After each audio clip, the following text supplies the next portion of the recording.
Students, आज हम पढ़ेंगे combustion and polymerization of ethene कि इथीन की जब कंबस्टन होती है या पॉलीमराइजेशन जो होती है वो किस तरह से होती है, इसको आज हम देखेंगे।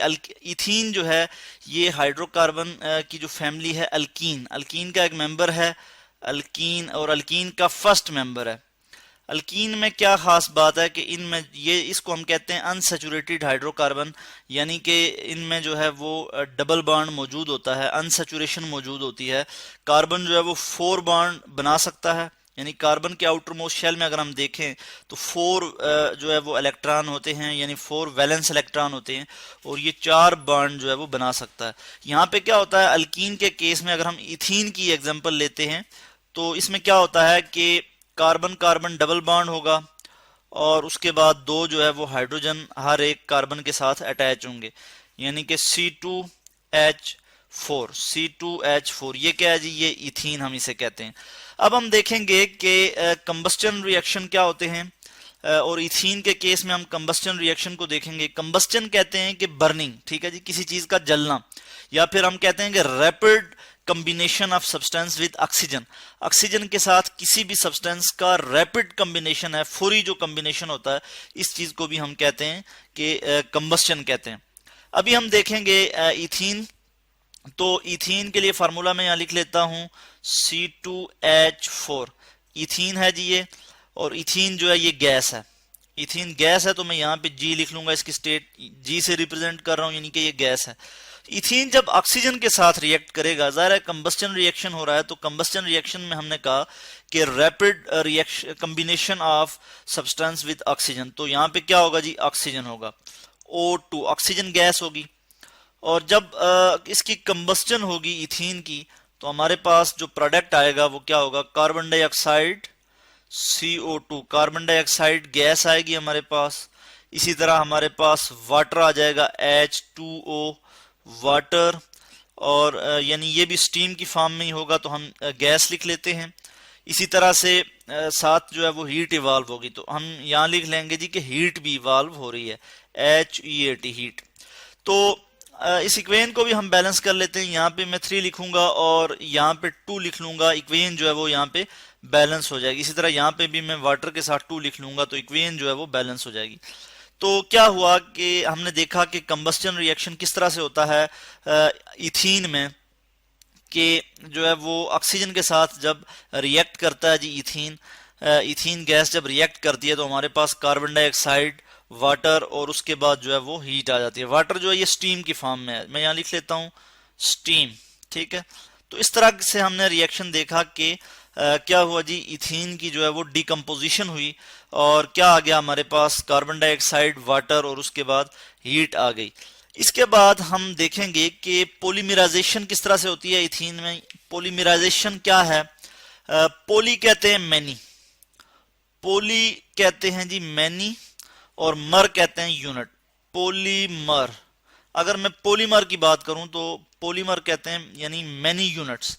अच्छा, इससे पहले मैं एक और बात कर लेता हूं कि मोनोमर क्या होते हैं।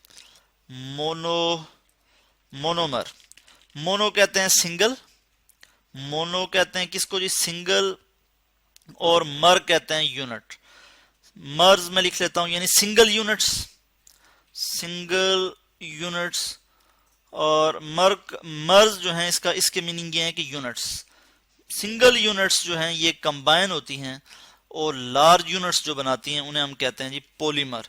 पोली कहते हैं मैनी। अब जब सिंगल बहुत से मोनोमर्स जो हैं वो आपस में कंबाइन होंगे, तो हमारे पास क्या आ जाएगा, पॉलीमर आ जाएगा, या पॉलीमर्स आ जाएंगे।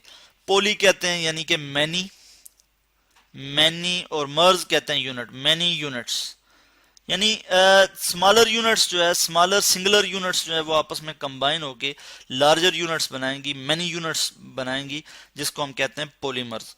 इथीन जो है ये भी इस सारे प्रोसेस को हम कहते हैं पॉलीमराइजेशन, कि जिसमें स्मॉलर यूनिट्स जो हैं वो आपस में कंबाइन होती हैं और लार्जर यूनिट्स बनती हैं, लार्जर मॉलिक्यूल बनता है, इस चीज को हम पॉलीमराइजेशन कहते हैं।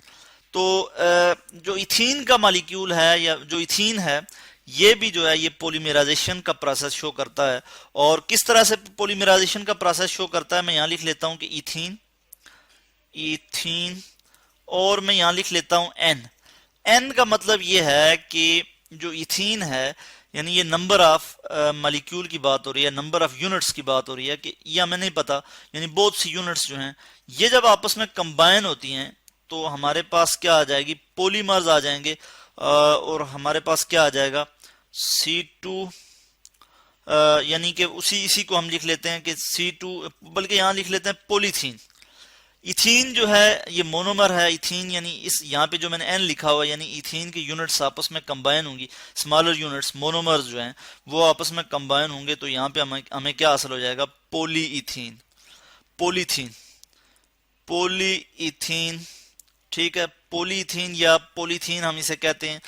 यहाँ पे बाज़ औक़ात आपको कुछ बुक्स में जो है यहाँ पे जो है ब्रैकेट नजर आएगी इसी तरह से कि पोली लिखा होगा और यहाँ पे लिखा होगा पॉलीइथीन, तो हमारे पास क्या आ जाएगा, पॉलीइथीन। मोनोमर आपस में कंबाइन होके क्या बनाएंगे जी, पॉलीमर बनाएंगे, जिसे जो कि लार्ज मॉलिक्यूल होगा, जेंट मॉलिक्यूल होगा, जिसे हम कहते हैं पॉलीमर। और इस केस में इथीन के केस में क्या हो जाएगा, पॉलीइथीन आ जाएगा। इसी तरह से अब हम नीचे देख लेते हैं, इसको स्क्रॉल कर लेता हूं मैं यहाँ पे, बल्कि इसको मैं यहाँ इसी तरह रखता हूँ, यानी हमें नजर आए कि इथीन जो है वो पॉलीथीन में किस तरह से कन्वर्ट हो रहा है। यहाँ मैं इथीन का जो है वो मॉलिक्यूलर फार्मूला लिख लेता हूँ कि C2H4, ये क्या है जी, इथीन है। और इसी तरह मैंने यहाँ पे N लिखा और हमारे पास पॉलीथीन आया, C2H4, C2H4, और उसी तरह हम जो है यहाँ पे N लिख लेंगे। N का मतलब ये है कि मैनी, यानी बहुत सी यूनिट्स, बहुत से मोनोमर जो है वो आपस में कंबाइन होते हैं और जो है वो लार्जर यूनिट्स या लार्जर मॉलिक्यूल बनाते हैं, जिसे हम कहते हैं यहाँ पे इथीन के केस में हम क्या कहेंगे, पॉलीथीन। अब हम देख लेते हैं कि किस तरह से इथीन के स्मॉलर मॉलिक्यूल जो है वो आपस में कंबाइन होकर एक लार्जर पॉलीमर बनाते हैं, जिसे हम पॉलीइथीन कहते हैं। तो मैं यहाँ पे लिख लेता हूँ जी, इथीन का एक मॉलिक्यूल है जैसे C डबल बॉन्ड C, और इसी तरह यहाँ पे एक H होगा, यहाँ पे भी एक H होगा और यहाँ पे भी H होगा, यानी C2H4। ये एक इथीन का एक मॉलिक्यूल है। इसी तरह के और भी मॉलिक्यूल जो है, मैं इसी को कॉपी कर लेता हूं, ये आपस में जो है वो लिंक अप होंगे, ये आपस में लिंक अप होंगे और एक लार्जर मॉलिक्यूल बनाएंगे जिसे हम कहते हैं पॉलीमर। जैसे इस केस में जब ये आपस में लिंक अप होंगे तो क्या होगा कि इस तरह से जो है वो लिंक अप होंगे। मैं इसका पॉलीमर आपको दिखा दूं, यानी ये कार्बन जो है वो आपस में लिंक अप होते जाएंगे और एक लार्जर पॉलीमर बनाएंगे, जिसे हम कहते हैं जी कि ये एक लार्जर मॉलिक्यूल है या पॉलीमर है जी। इसी तरह से मैं ये यहाँ पे एक हाइड्रोजन, यहाँ पे एक हाइड्रोजन मौजूद होगा, मैं यहाँ पे एक हाइड्रोजन लिख लेता हूँ, एक हाइड्रोजन इसके साथ जो है वो यहाँ पे भी आ जाएगा, यहाँ पे भी, इसी तरह यहाँ पे भी। ये क्या है जी, ये एक पॉलीमर है, किसका जी, इथीन के मोनोमर जो हैं वो आपस में कंबाइन हुए, इथीन के स्मॉलर मॉलिक्यूल आपस में कंबाइन हुए और एक पॉलीमर बना दिया, जिसको हम कहते हैं पॉलीइथीन, जिसको हम क्या कहते हैं जी, पॉलीइथीन। इस तरह से मैं N लगा दूंगा, यानी नंबर, इसका मतलब ये है कि मजीद जो है ये एक लार्जर चेन बनेगी, एक जेंट मॉलिक्यूल बनेगा। तो लार्जर नंबर के लिए, larger number of ethene monomer या larger number of ethene polymer के लिए मैं यहाँ पे N लगा दूंगा। और इस सारे प्रोसेस को हम क्या कहते हैं, पॉलीमराइजेशन। पॉलीमराइजेशन, इस सारे प्रोसेस को हम क्या कहते हैं, पॉलीमराइजेशन, जिसके तहत इथीन के जो मोनोमर हैं वो आपस में कंबाइन होकर एक लार्ज पॉलीमर बनाते हैं, जिसको हम क्या कहते हैं, पॉलीइथीन। पॉलीइथीन, ठीक है जी, जिसको हम क्या कहते हैं, पॉलीइथीन।